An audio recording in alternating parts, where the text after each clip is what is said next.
L'objectif de la visite aujourd'hui, c'est de sensibiliser l'ensemble des entreprises et notamment aujourd'hui les métiers de l'hôtellerie autour de la question de la meilleure gestion des déchets de collecte sélective.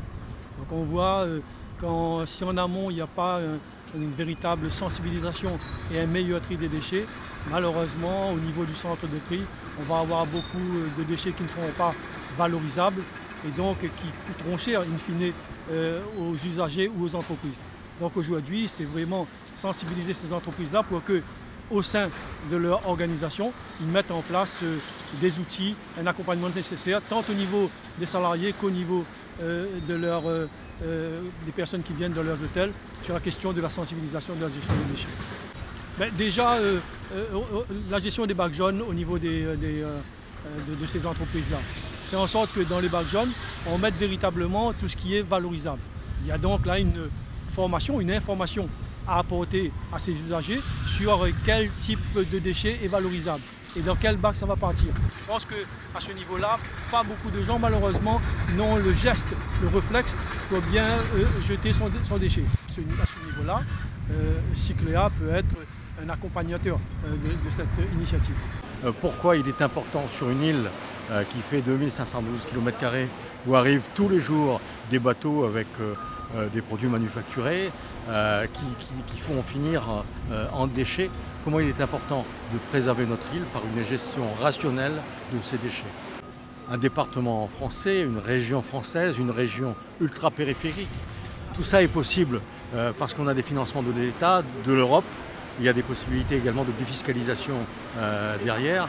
Et c'est ces montages-là qui permettent la faisabilité de ce type de projet. Je ne suis pas sûr qu'ailleurs, ça soit possible. C'est de ne pas mettre dans ces bacs n'importe quoi, n'importe où. Dans le recyclable, il faut mettre des produits qui sont recyclables. Il faut mettre des déchets qui sont recyclables, qui auront une seconde vie. Dans les déchets ultimes, mettre des déchets qui ne sont pas recyclables. Et pas faire un mix des deux, c'est important. Parce que sinon, on va mettre dans les déchets ultimes des déchets qui vont finir dans le centre d'enfouissement technique de la rivière Saint-Étienne par exemple, et ils vont mettre des centaines d'années, voire des milliers d'années avant de se détruire. Nous voulons être des entreprises responsables. Cette visite est très instructive et enrichissante. Jamais on n'aurait imaginé en passant devant le portail tous les jours qu'elle avait toute cette structure de recyclage. De début jusqu'à la fin intérieure concernant le tri des boîtes, des bouteilles, des canettes de boissons, des verres, etc. Alors, au quotidien, on essaie de faire un maximum de tri, vraiment un maximum, mais il y a toujours des petits trucs qui passent entre les mailles. Hein. Mais on essaie de faire un maximum de tri depuis que justement ça a été mis en route, tout ce qui est le tri, etc. Et chaque personne qui met sa main à la pâte, c'est gagnant. Aujourd'hui, c'était important de venir à ce centre de tri parce qu'on est sensible à ça, évidemment, depuis de longues années déjà, et avec plus de force encore maintenant. On doit préserver l'île, on doit faire donc attention aux déchets, pas que les professionnels, les particuliers aussi évidemment.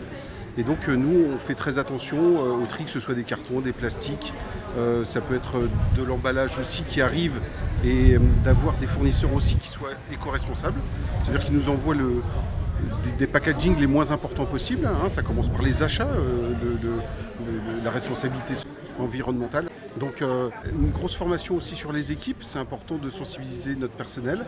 Il y a 10 ans, on ne faisait peut-être pas autant de formations sur l'environnement, donc je crois que tout le monde est bien conscient et quand on visite ce centre de tri, on s'aperçoit effectivement qu'on a encore du boulot sur l'île et il faudrait presque que tout le monde vienne visiter, il serait un peu effrayé de ce qu'on voit sur les tapis.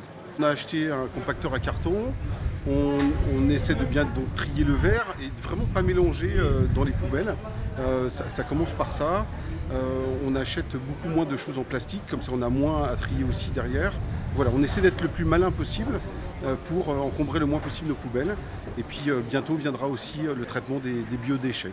Nous avons eu un échange avec les professionnels de l'UMI, donc profession de l'hôtellerie et de la restauration, pour notamment aborder la gestion de leurs déchets et notamment le cas dans la redevance spéciale. Donc il s'agit d'un dispositif financier qui permet notamment de prendre en charge, à raison d'une certaine limite, c'est-à-dire 6 000 litres d'ordures résiduelles par semaine, de les faire prendre en charge par le service public. Donc c'est un service qui vient, et un élément financier qui vient en complément de la taxe d'enlèvement des ordures ménagères. Le dispositif s'applique notamment pour responsabiliser les producteurs professionnels et ne pas faire supporter aussi la charge de leurs déchets aux usagers et aux ménages du territoire de l'Ouest.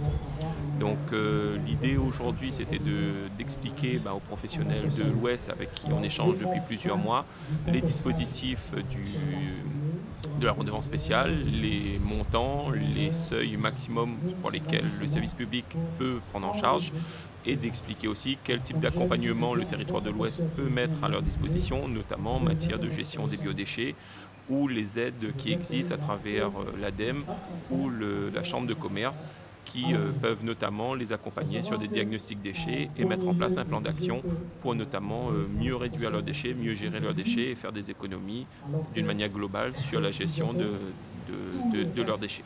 Le territoire de l'Ouest peut mettre en place des composteurs pour permettre aux professionnels de gérer leurs biodéchets à travers notamment un accompagnement spécifique, puisque cela nécessite quand même un savoir-faire, savoir retourner les déchets, les humidifier, rajouter du broyat pour éviter que ce soit une nuisance. Et au contraire, ces déchets qui peuvent être valorisés sur place permettent notamment un retour à la terre, produire du compost, de l'engrais, et finalement ne pas avoir à être collecté et à être traité dans des sites de traitement et avec des coûts beaucoup plus importants.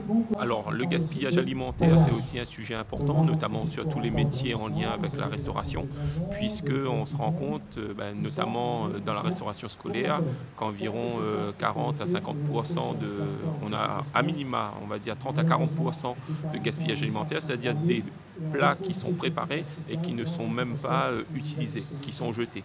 Donc aujourd'hui, c'est aussi des pistes de travail pour éviter de dépenser de l'argent à acheter de la nourriture pour ensuite les jeter. Donc c'est tout un travail de diagnostic, de voir quelles sont les quantités qui sont produites, quels sont les déchets qui sont récupérés et comment on peut les réduire à terme. Toujours important d'être, proche des usagers de son territoire. Et c'est vrai que c'est une démarche plus particulière et plus, spécifique, puisque ça a été une demande du syndicat des professionnels. Maintenant, le territoire de l'Ouest se tient à disposition de ses usagers pour leur apporter une réponse la plus favorable possible. Avec tous les collègues de tous les secteurs de l'île, comment sont récoltés, comment sont traités, et surtout les nouvelles lois qui vont intervenir en 2024. Quelles sont les explications sur les surcoûts qu'on va avoir. Donc aujourd'hui, on a un début d'explication. On n'a pas cette grosse problématique sur la CINOR, mais il est important d'échanger avec nos collègues restaurateurs hôteliers de l'Ouest pour les accompagner et pour trouver les bonnes solutions avec le TCO. Aujourd'hui, nous, on est très portés sur le recyclage et la récupération des huiles usagées, sur le trier tout ce qui est borne à verre, carton. Et l'année prochaine, on va s'attaquer aux biodéchets, donc récupérer tous les biodéchets et de savoir est-ce qu'on fait du compostage, est-ce qu'on prend une entreprise agréée pour s'occuper de ça. Donc voilà, donc c'est des métiers, on va dire, qui vont émerger, et c'est surtout des lois qui vont alourdir un petit peu la vie quotidienne des restaurateurs et des hôteliers. Donc il faut s'y pencher dès maintenant. On a un nombre de litrages, de tonnes à respecter qui est identique pour tous les hôteliers, tous les restaurateurs, alors que chaque hôtel, chaque restaurant ne produit pas le même nombre de déchets. Donc ça, pour certains, ça va être très facile, même ils vont en produire beaucoup moins que ce qui est autorisé. D'autres vont en produire beaucoup plus que ce qui est autorisé. Je trouve que ça ne va pas vraiment dans le sens final de réduction si ce n'est pas atteignable. Pour réussir à atteindre un objectif, il faut que ce soit réalisable. Et peut-être que, je ne sais pas, je n'ai pas forcément la solution, mais repenser tous ensemble peut-être à comment répartir. Donc le fait qu'il y ait des aides pour se former, pour faire des diagnostics, bien évidemment ça va dans le bon sens, et bien évidemment on en profite et il faut le faire pour pouvoir s'améliorer. Donc oui, il y a plein de choses qui sont mises en place pour aider les restaurateurs, les hôteliers à atteindre l'objectif. Mais je pense qu'il faut aller encore plus loin. On a ici. Cheese, rogaille saucisse. Super.